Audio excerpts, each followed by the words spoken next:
from the water line to the very top of the mast there. It's 245 feet tall, so it's about as tall as a 20-story building.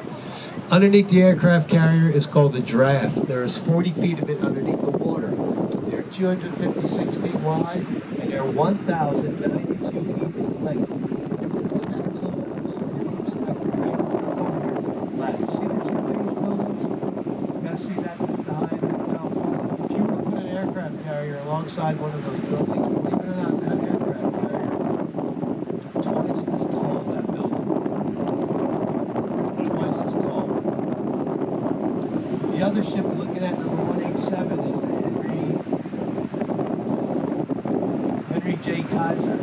That is an oiler. The job of an oiler is to refuel Navy ships while they're underway at sea. In fact, they can refuel 2 ships while doing about 10 knots in the open ocean. Both ships currently are tied up alongside what is called North Island Naval Air Station. It happens to be the second largest naval air station in the country behind Norfolk. It's not an island though. They actually occupy about 56,000 acres of the very tip of a beautiful community called Coronado Island. It's not an island either. We call a lot of things around here islands or aren't islands. Anyway, what's not being used by the Navy there, the rest of it, well, it's home to some 30,000 residents. Coronado is also home to more active and retired admirals than anywhere in the continental United States. In fact, there are so many admirals residing on Coronado, the Navy has nicknamed the island Admiral's Island.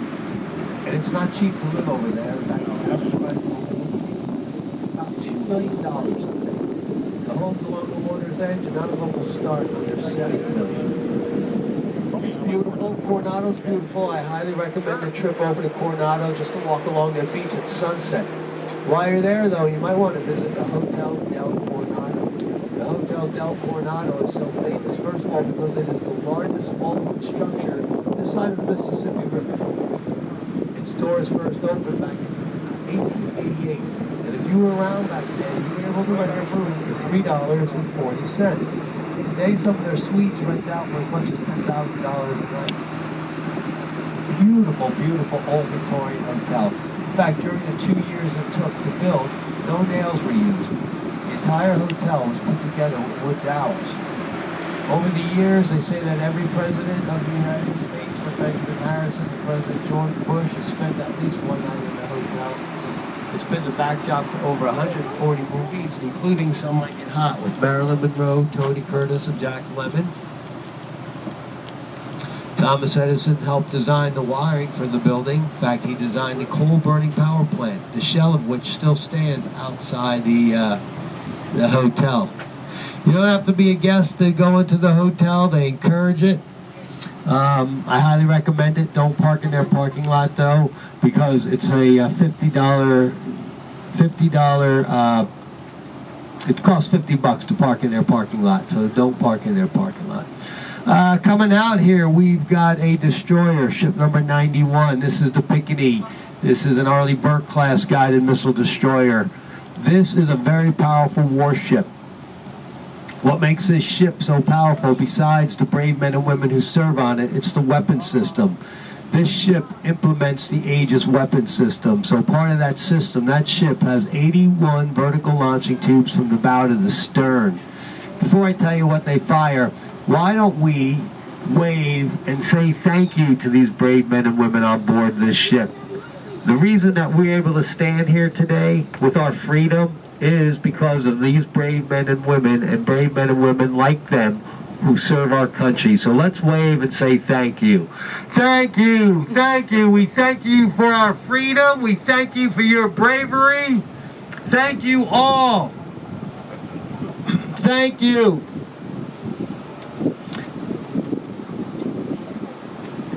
Anyway, thank you. Let's wave. One more big wave, you guys. That's the least we can do for these guys. Every day sacrificing, their families sacrificing. You know, just because they leave on a deployment, most of them, their families have to stay behind to take care of the kids. You know, every day is a sacrifice. We owe it to them. Anyway, out of these vertical launching tubes will come one of the following missiles. It can be an anti-air, anti-surface, anti-submarine, or a land strike missile. They're actually capable of reaching speeds of over 2,000 miles an hour. The radar system on these ships, very powerful radar. It's a 4 megawatt phased array radar. They can keep track of 125 objects at a time. Here to the right is our ferry landing. You can see the Cabrillo just leaving. It's going to be docking just a few yards from where you boarded this boat today. We also have the Silvergate coming across. They're going to try to cut across our bow. I hope not, but here they come where you can catch this ship from right behind the convention center. Now, this is the ferry landing today, but before the bridge in front of us was built, we used to have 5 ferry boats operating out here. 2 of them would carry nothing but automobiles. Once the bridge was built, however, they didn't need 5 ferry boats, so they cut it down to 2. We are looking at 2 of the ferry boats. Now, credit for discovering this bay goes to Juan Rodriguez Cabrillo. Cabrillo first sailed into the bay back in 1542. When he did, he was met by about 10,000 native Cabrillo Indians. At the time, the bay was only about 5 feet deep. That's it.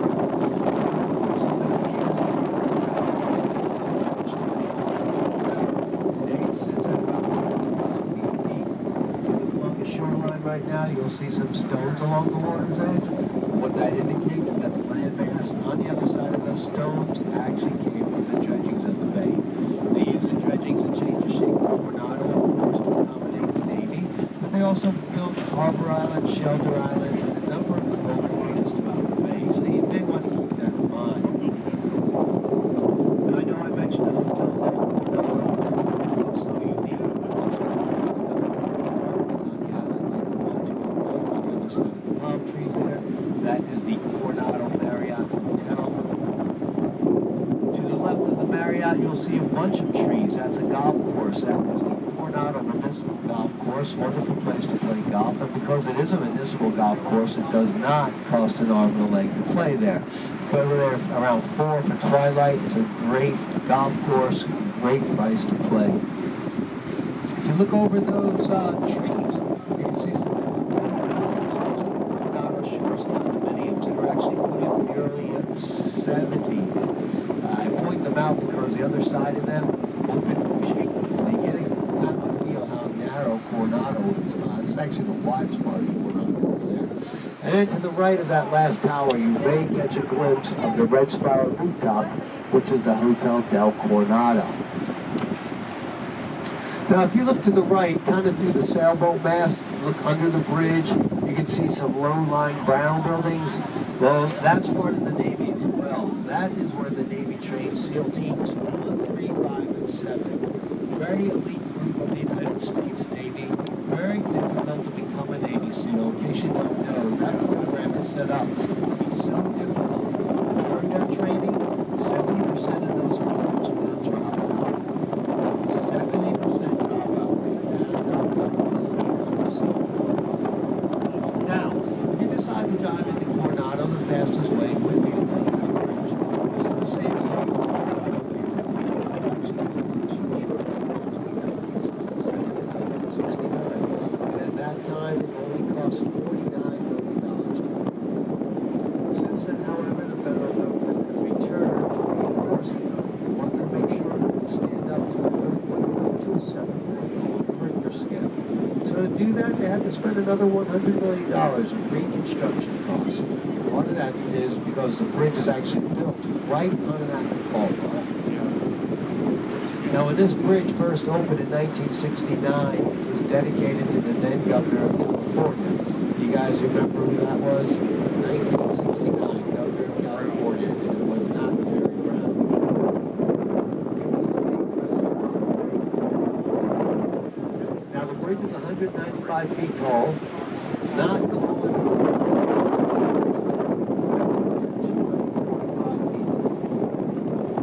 The bridge is also 2.12 miles long. And if you put your head from the left side, which is the San Diego side, over to the right of Coronado, you will notice right away that the bridge is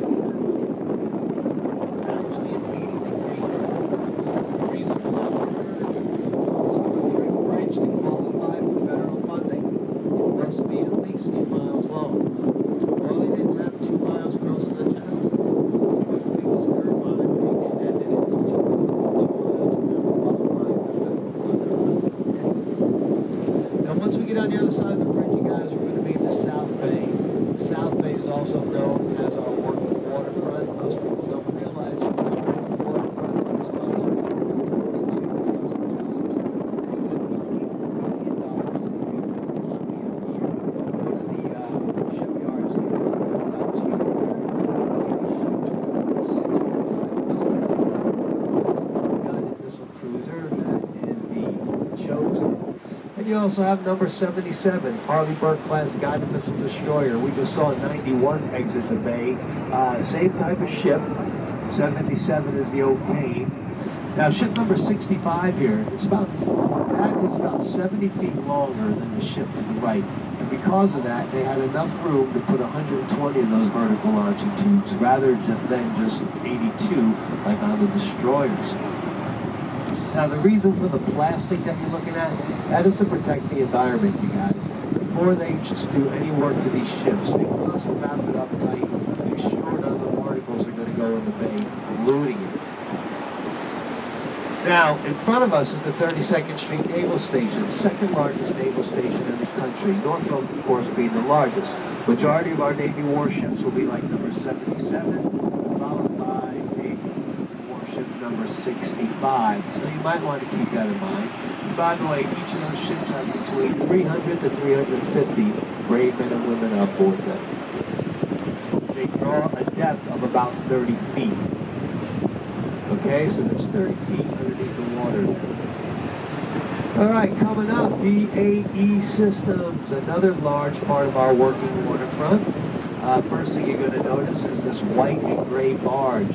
Temporary housing for these brave men and women to eat and to sleep during any construction on their ship.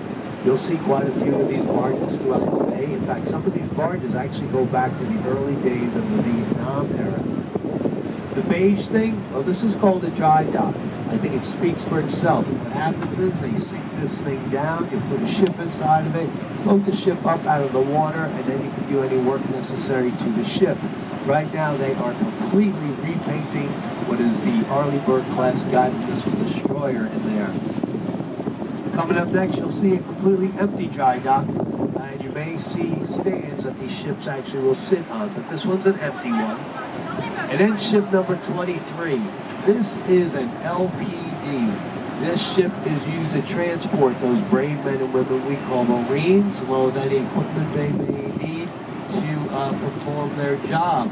You're looking at the anchorage. Now, these ships are very stealthy. In fact, if you look at the top of it, you think you're looking at two smokestacks, but you're actually looking at a radar-absorbing material that's wrapped around the steel mass of the ship. Up next, we've got the Dewey, ship number 105. That is an Arleigh Burke-class guided missile destroyer. Then you got the U.S. Cape St. George, which is number 71, which is a cruiser. Look at ship 1001. Unless you've taken this cruise within the past 7 weeks, you've never seen that ship. That is the Michael Monsoor. This is a brand new class of destroyer. This is one of 2 what are called Zumwalt class destroyers. Now, the Navy's actually going to have 3 of these built. This is the second of the 3. Now, these ships, we don't know anything about them because they're so new and they're so very secretive about them. I'll tell you what I know. First of all, they're going to build 3 of them. This is the second of 3.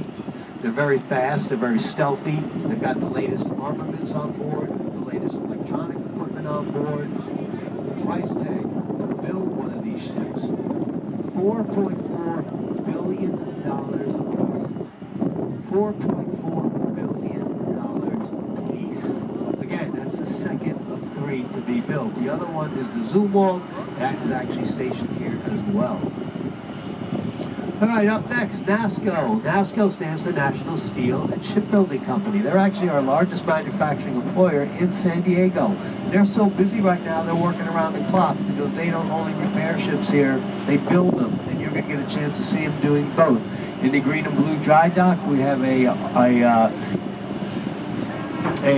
aircraft carrier number 6, the Von Hammershard. But if you look on the shore, alongside the cranes, they are building 2 more Navy ships. They're actually building 2 helicopter support ships. When they finish the both of those, that would be a total of 7 of these helicopter support ships built right here. NASSCO has built over 40 Navy vessels, over 33 oil tankers. One of the most famous oil tankers ever built was right here in San Diego at NASSCO, and that was the Exxon Valdez. You can see them again as they are repairing, like the helicopter carriers. Let me tell you a little bit about them. They carry 24 helicopters, 4 Harrier jump jets, 1,200 of the brave men and women we call sailors, along 1,900 of the brave men and women we call Marines on board that ship. Ship number 76 coming up. This is a Arleigh Burke-class guided missile destroyer. That is the Higgins. To the right of that, ship number 63, that's the Cowpens, Ticonderoga-class guided missile cruiser. The Loreline, this red and gray ship, brand new. This is a commercial cargo ship being built for the Matson Company. That thing's actually been under construction about 2.5 years already.